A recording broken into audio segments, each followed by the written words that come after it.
हर हर महादेव ओम नमः शिवाय। केमन आছেন আপনারা সবাই? আমি দীপ্তেজ বি মণ্ডল। আমি এখানে আগের যে শর্টসে আমি বলেছিলাম যে কোনো গর্ভবতী নারীর কোনো রকমভাবে কোনো সমস্যা হতে পারে।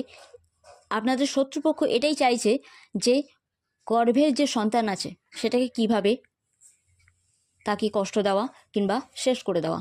এত বড় কথা বললাম, কিন্তু আপনারা যদি যদি কালী ভক্ত হয়ে থাকেন তাহলে কালী ম্যাজিক বিগিনস নাও, তার সাথে সাথে মহামৃত্যুঞ্জয় মন্ত্র, আর তার সাথে সাথে উলফ ম্যাজিক বিগিনস নাও।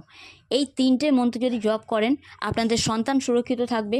সামনের যে গ্রহণ আসছে বা যখনই গ্রহণ আসবে আপনারা তখন যদি প্রেগনেন্ট অবস্থা থাকেন, গর্ভবতী নারীদের কথা এখানে বলছি, আপনারা অবশ্যই গম বাটা সেই গর্ভের উপরে লেপন করে দেবেন আর নিজের আঁচল দিয়ে বা ওড়না দিয়ে সব সময় মাথা আর ওই গর্ভ ঢেকে রাখবেন। আর সন্ধেবেলা একদম এলো চুলে কোথাও যাবেন না, চুল বাঁধা যেন অবশ্যই থাকে। ভর দুপুরবেলা, সন্ধেবেলা, যেমন বলে না কালবেলা বা কিছু বারবেলা, এগুলো মেনটেন করে চলুন। রাহুকালে অবশ্যই জল খাবেন না, আর মহামৃত্যুঞ্জয় মন্ত্র অবশ্যই জপ করতে ভুলবেন না। তার সাথে সাথে আপনাদের যদি কোনো পুস্তক, পবিত্র পুস্তক পড়তে ইচ্ছা হয় আপনারা পড়তে পারেন।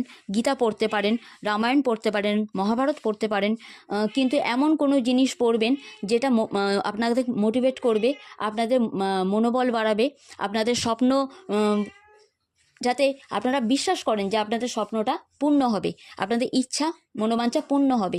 এই পজিটিভ ভাব, এই ইতিবাচক ভাবগুলো আপনাদের মনে আনলে আপনাদের সন্তান আর আপনি দুজনেই আপনারা সুস্থ থাকবেন।